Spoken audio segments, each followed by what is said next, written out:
นะโมตัสสะภะคะวะโตอะระหะโตอะนะตวาติโนโกตัมโมสัมมานัสสะใน วันเหมือนในก็เข้าเลยมาเปิดปังตราปอบกรรมผล11ในข่าวต่าง11วันในปีพุทธศาสนา2-5 ปาก67ว่าเดือนเกาลอง13คำวันที่1เดือนเกาปี2024ที่วัดอนัตตวิปัสสนากรรมฐานหนองเขียววันโลมลอยสะทงเวียงตาขี้เล็กเมืองไทยปอดออกคงนะก็วันนั้นในข่าวต่างว่า3เดือนนั้นก็เขาดีเลยเปิดเหมือนที่ไหนกว่ากูปอกต่อนากาวันต่างเมื่อนั้นนี่ก็วันนั้นเยี่ยงอันเท่าไรมาเปิดปังตราอนัตตวิปัสสนากรรมฐานนั่นก็เปิดนางแลเฮาฮาดีเลยมาจ้างมาตื้อมากำในขอสั่งคำสอนของพุทธคัมภราเป็นเจ้าก็วันนั้นแหละเขาก็มีดองตั้งยังอ่านไว้นางตะกาเขาที่จำดีไกย่อกี่เขาที่จำดีไกเจ้าสั่งยาหานเขาในที่อันมีใจไปหาตั้งออกป้นลองตั้งกุกค่าขันใจเลยเต้นั่นแล้วก็วันนั้นแหละเป้าหมายต้องตั้งยังงานอันเท่าเลยอ่อนกันมาเตะมาสั่งเขามาอยู่ในข่าวตั้ง2 ปี3 ปีมาเนี่ยวิวัฒนาตาวิปัสสนากรรมฐานเขาเนี่ยตะกาเขามังก็เนี่ยก็ดีเป็นก้นยามพึกยามจ้างตื้อกรรมมาอยู่เพื่อการมังก็มังพูเนี่ยก็ไปยามพึกยามจ้างยามกรรมเตอเนี่ยก็อันนี้ก็เขาก็อ่อนกันเลยมาจ้างตื้อกรรมก็เบอร์นั้นในแหละเตียนเขาเลยมาจ้างตื้อกรรมในอนัตตาวิปัสสนานั่นก็อันเขาเลยหู้มาต่างตีต่างตั้งในก็เขาพาว่างไว้เหมือนหนังเขาตึกเกิดใหม่วันเหมือนไหนไว้เช่นไหนตั้งหลังปนมากก็เย่ากว่าเย่าปัจจุบันของยามเดี๋ยวในเหมือนเขาตึกเกิดใหม่เหมือนตึกเป็นลูกอ่อนใหม่อันที่เขามีไว้ในก็ออกมดเซ็งเหมือนเขาเหมือนหนังก็มันมีสังในมันนั่นเขาหลุดตุ้งกว่าร้อยนั่นน่ะมอเนี่ยมันมีทั้งหมดเนี่ยมี4 มอว่ะมอลูกหนึ่งนั่นเนี่ยมันเป็นมอดีกว่าการนำมันซ้ำเต็มว่ะมอลูกหนึ่งนั่นเนี่ยเป็นมอดีอยู่กว่าการสมอปักมันโง่ไว้ว่ะมอลูกหนึ่งนั่นเนี่ยเป็นมอคนป่องว่ะพอใส่เอากับป่องนิดเดียวนั่นน่ะ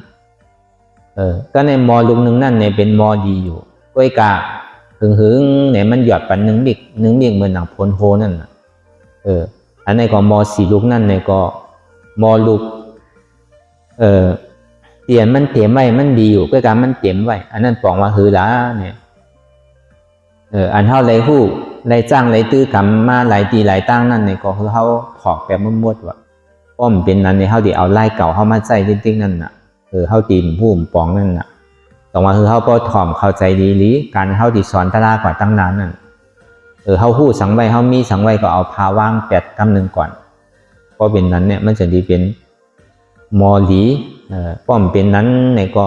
เขาเดี๋ยวเอาไล่เขามาใจที่เนี่ยมันติ่มจับเมียวมันนั่นน่ะก็ใน2 มาเนี่ยมอกลป่องก็ถอมเมียวก็เย่านั่นน่ะนั่นก็เมียวอันมอกลป่องนั่นมันห้องเป็นม5ว่ะมันหู้นั่นน่ะถอมเมียวก็เย่ากว่าถอมเมียวก็เย่ากว่า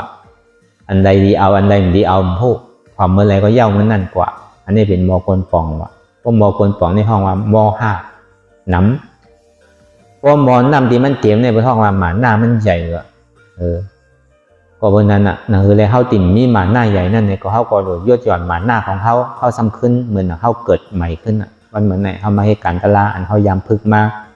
หลายตีหลายตั้งอันเขายามพึกเก่าพึกใหม่มากก็เย่าเหมือนหนังเขาขึ้นเกิดใหม่ขึ้นวันเหมือนไหนมันจะดีจังเขาเลยก็ใน3 มาเนี่ยมอมันดีอยู่ซ้ำงบปากมันไว้ว่ะอันนั้นก็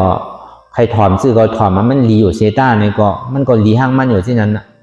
มันยอมตาเดียวใส่เขาทั้งนั้นน่ะอันนั้นบอกว่ามันติ่มไรยังว่ะก็ในมอตีมันดีอยู่ก็ยาสมอปากมันหงายไว้นั่นเนี่ยเขาไกลๆถอมเข้าใจลีตะล่าเนี่ยผมจะว่าดูเอากว่าเสียง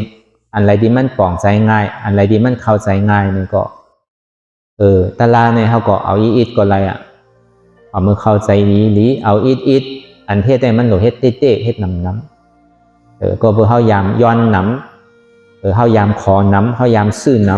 ำเขายามปันน้ำเพื่อเขาซ้ำเฮ็ดนั่นอ่ะอันเขามาเฮ็ดการตลาดหน้าตาวิปัสสนาที่ไหนเนี่ยเขาหนูเฮ็ดน้ำว่ะอันทอมได้หนูทอมอยู่ว่ะที่อ้อเธอเขาเข้าใจว่ะอันเฮ็ดเนี่ยมันหนูเฮ็ดเต้ว่ะเพราะเป็นนั้นมาเนี่ยมันจะดีกึ่งต่างอันเท่าไรจุนหอจุนเฮิรนจุนลุกจุนล่างจุนข้าวจุนยำจุนลองตั้งกาตั้งขายเท่าเลยปล่อยพาว่างลองหอลองเฮิรนเท่าปล่อยพาว่างกูจื้อกูลองเลยแทบตัดสินใจเลยมาเขาจ้างตื้อกำตลาดนั่นในเกาะเหมือนเฮาฮาทั้งหมดทั้งสิ่งในเกาะเป็นลูกพลาหมดน่ะเป็นถือก็ยาวเหมือนเฮาลงเฮิรนลำเหลียวกันน่ะเปิ้นเป็นถือก็เฮาก็เป็นนั่นกว่าเนี่ยมันจุงจันกันนั่นน่ะเพราะเฮามันนั่งซ้อมกันเปิ้นเป็นไรก็เฮาเป็นไรกาเนี่ยพอเปิ้นปีเนี่ยเฮาปีหรืออันเปิ้นปีหรือเฮาก็มีน่ะเฮายอมน่ะอันเปิ้นยอมหรือเฮาก็มีอาสาเฮาในนำน่ะอาสาอันเปิ้นนำหรือเฮาก็มีเฮาเรียกน่ะอันเปิ้นเรียกหรือเฮาก็มีหนังเก่ามันดีจุงจันกันนั่นน่ะจังหวะเฮามาจ้างตื้อกำตลาดเนี่ยเปิ้นน่ะเฮาลงเฮือลำเหลียวกันพอเฮาอยู่ห้างกล้วยเฮ็ดห้างกล้วยเนี่ยแต่มันดีโตตอนเนี่ยมันบ่มีอ่ะมันยอมจริงๆมันพอเฮานั่ง2 นาที2 ชั่วโมงเนี่ยน่ะพอเขากว่าเฮ็ดทางกล้วยอันนี้มันก่อยยอมนิดๆมันดีตัวตอนนี้เป็น2 ชั่วโมงไป2-3 ชั่วโมงพอสุมีพอเขามาเฮ็ดซ้อมกันนั่นเปิ้นก่อมนึงเฮาก่อมนึงเปิ้นก่อมเพื่อนเฮาก่อมเพิ่นลูกก็เฮาลูกเปิ้นเฮ็ดอะไรก็เฮาเฮ็ดอะไรครับเปิ้นก็เป็นก้นเฮาก็เป็นก้นก้อยหนังเก่าเอาในใส่อกใส่ใจพอเอาในใส่อกใส่ใจแล้วเนี่ยก็เฮาจึงดีมีลองตั้งฮัดก็เบอร์นั้นเนี่ยเฮาขี่เฮยเอาเนี่ยมันใจว่าเฮาพายทางกล้วยก้นพายมันก็มีปันนะเฮาหลูอยู่ใกล้ๆเย็นๆนี่แหละกว่าที่ใกล้ป้อมมือแล้วเฮาก้างเนี่ยก็เหมือนเฮาเวียนตกน้ำเดือเสียว่าหลูโจมแก